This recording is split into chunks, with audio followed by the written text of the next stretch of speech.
तो आ गई होगी ना नायरा, या अभी भी नहीं? पता नहीं माँ जी, कार्तिक तो अभी तक अंदर आया नहीं। मैं जाके देख के आऊं? इस तरह चलते कार्यक्रम में घर के लोग उठ के बाहर जाएंगे तो अच्छा लगेगा क्या? कार्तिक, कार्तिक, कार्तिक को ऑफिसर कह रहा था कि उसे हमें नोटिस भेजा था और हमने आंसर नहीं किया। कार्तिक, ऐसे थोड़ी ना होता, थोड़ा टाइम तो देना चाहिए था यार। एक बार कॉल ही कर लेता। मैंने उसे कितना समझाया, मैंने कितना कहा कि रुक जा, पर मेरी बात ही नहीं सुन रहा। वो तो अच्छा हो तुम आ गए कार्तिक, और वो रुक गया, और तो मैंने सोच ही लिया था क्या बोला। बस नायरा, पागल हो गई हो तुम। एकेडमी की स्मारक को बचाने के लिए अपनी जान देने चली थी। कार्तिक तुम समझ नहीं रहे हो। अगर मैं नहीं रुकती तो हमारी एकेडमी की स्मारक जब मम्मा की फोटो लगे वो से तुमने देखा ना वो। नायरा, एकेडमी की स्मारक को कुछ हो जाता तो बहुत बड़ी बात हो जाती, और तुम्हें कुछ हो जाता तो कुछ नहीं, उससे कुछ फर्क नहीं पड़ता। ये कहना चाहती हो तुम? वाह, तुम्हारी समझदारी को दाद देता, अवार्ड देता तुम्हें इसके लिए।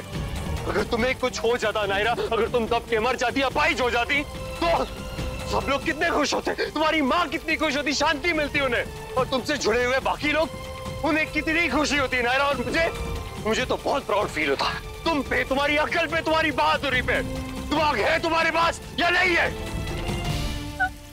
तुम ऐसे चिल्ला क्यों रहे हो मुझ पे? अगर जो मैंने किया वो गलत था, तुम ही मुझे बताओ ना सही क्या है। तुम मुझे बताओ, मैं वहां जाके अनाउंसमेंट करवा दी थी, साइलेंट मत जाना खाते, भगदड़ मच जाती, लोग मर जाते, यही चाहते हो क्या तुम? हाँ? उस वक्त जो मुझे सही लगा मैंने वही किया। तुम हमेशा वही करती हो, जो तुम्हें सही लगता है हमेशा वही करती हो। कल मैंने कहा था ना लेटर आया है, पढ़ लेते, नहीं सुना तुमने।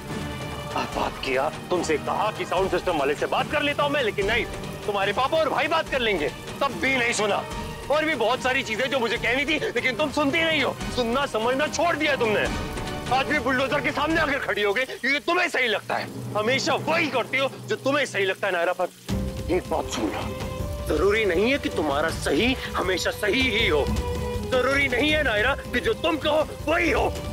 ये भी जरूरी नहीं है कि क्या हो रहा है जी? ये सरकारी लोग आए हैं इस जगह को तोड़ने के लिए, तो नायरा मैडम रोलर के आगे आके खड़ी हो गई, तो इस जगह को तोड़ने नहीं देंगी। वो तो अच्छा हुआ कि कार्तिक साहब समय पे आ गए और नायरा मैडम को बचा लिया, वरना मैडम रोलर के पहिए के नीचे होती।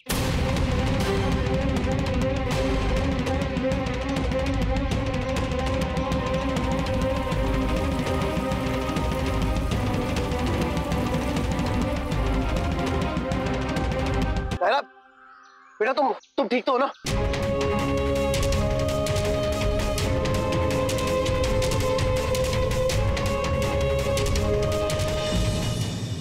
हे गाइस, क्या किसी को ये पता है कि नायरा मैम कहाँ है?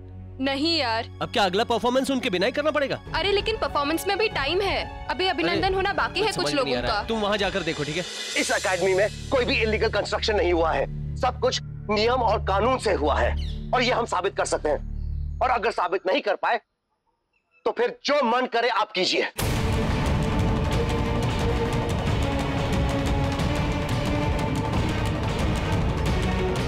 दक्ष, मैं इनके सीनियर्स को फोन करता हूं स्टे ऑर्डर के लिए। तुम जाकर सारे जरूरी पेपर्स इकट्ठा करो। जीजू, मैं भी चलूं आपके साथ?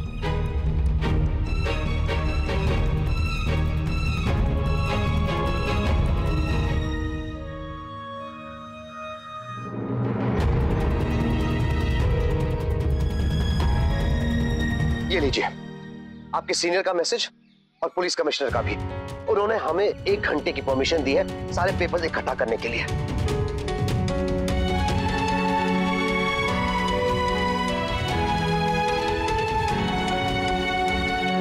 क्यों इतना परेशान हो रही हो प्रिंसेस? एकेडमी बनाते वक्त हमने कुछ गलत नहीं किया, एक रूल नहीं तोड़ा है, इसलिए इस एकेडमी का कोई एक ईंट भी नहीं तोड़ सकता। इसे समझाने का कोई फायदा नहीं है पापा, क्योंकि इसे ना कुछ सुनना है ना समझना है, बस दिमाग में जो फितूर आ जाए वो ही करना है। पता ना आपको क्या किया इसने। प्रिंसेस, इसके लिए तो मैं भी तुम्हें डांटना चाहता हूँ। बहादुरी और बेवकूफी में बस थोड़ा सा ही फर्क होता है। एकेडमी की स्मारक को बचाने के लिए तुम्हें अपने जान पे खेलने की जरूरत नहीं थी। भगवान ना करे अगर तुम्हें कुछ हो जाता तो। इसका सही तरीका ये होता कि तुम ये जिम्मेदारी हम में से किसी को दे देती और खुद वो जिम्मेदारी निभाती जो इस वक्त तुम्हारे लिए सबसे बड़ी है। अंदर इतनी ऑडियंस है, शहर के जाने माने लोग हैं जो तुम्हारी परफॉर्मेंस देखना चाहते हैं। उनके प्रति जो तुम्हारा फर्ज है वो निभाओ बेटा। नहीं पापा, मुझसे नहीं होगा। जब तक ये मामला खत्म नहीं हो जाता तब तक मेरा ध्यान और कहीं लगेगा ही नहीं। उसके लिए हम हैं ना बेटा, और जरूरत पड़ी तो और भी कई लोग आ जाएंगे, लेकिन तुम्हारा काम सिर्फ तुम कर सकती हो। जाओ बेटा। कार्तिक बेटा, प्लीज इसे अंदर ले जाओ। मैं जानता हूं कि अभी तुम नाराज हो, पर इस वक्त हमारी पर्सनल नाराजगी से ज्यादा बड़ा ये फंक्शन है। ये एक बार ठीक से हो जाए, फिर हम दोनों मिलकर इसे डांटेंगे, बहुत डांटेंगे इसे।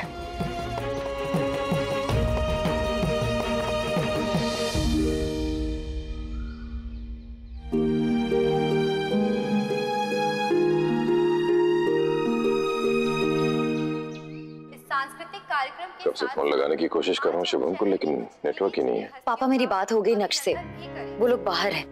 सब ठीक है पापा। नायरा अपनी अगली परफॉर्मेंस भी देने जा रही है। लेकिन हुआ क्या था, अचानक गायब कहाँ हो गई? हम शायद कोई कॉस्ट्यूम का प्रॉब्लम या और कुछ। भगवान करे ऐसे ही कुछ हुआ। लेकिन ये सब तैयारी तो पहले से करके रखनी चाहिए ना। जिस कार्यक्रम के लिए इतनी मेहनत की, दिन रात एक किया, उसी में से गायब। अगर ये बात मीडिया में फैलेगी तो भगवान। मीडिया वाले वही छापेंगे माँ जो हम चाहेंगे, आप उसकी टेंशन मत लो।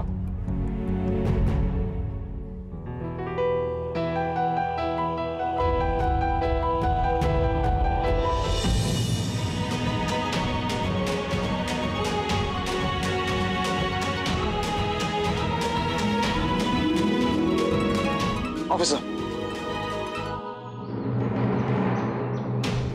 ये लीजिए सबूत कि हमने कोई कानून नहीं तोड़ा है और ना ही कुछ गलत किया है। और अब आपके सामने आ रही है आज की स्टार परफॉर्मर नायरा सिंघानिया गोयनका।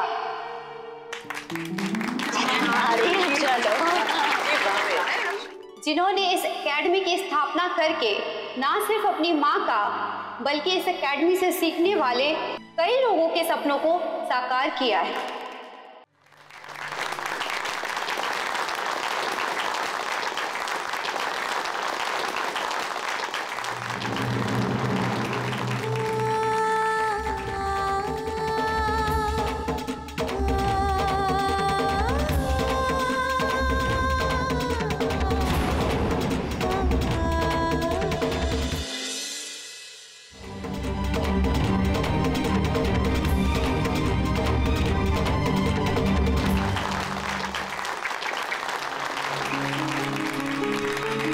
कहीं दिखाई नहीं दे रहा है। नायरा का डांस देखा ना उसने? वो यही कहीं पीछे होगा। नहीं, ऑडिटोरियम में आया था, मैंने देखा था उसे। फिर कहाँ गया वो? ऑब्वियसली अंदर गया होगा ग्रीन रूम में, नायरा के पास उसे बताने के कि उसका परफॉर्मेंस कितना अच्छा गया।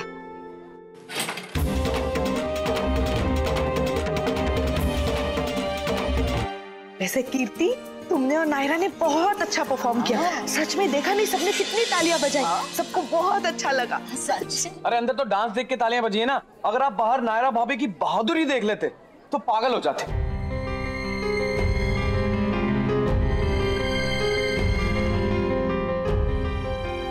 हमें तो यकीन ही नहीं हो रहा है कोई इतनी बड़ी बेवकूफी भी कर सकता है। खैर इस वक्त हम कुछ नहीं बोलेंगे वरना बात बढ़ जाएगी, लेकिन आप लोगों को उसे समझाना चाहिए। ये जो उसने किया ठीक नहीं था।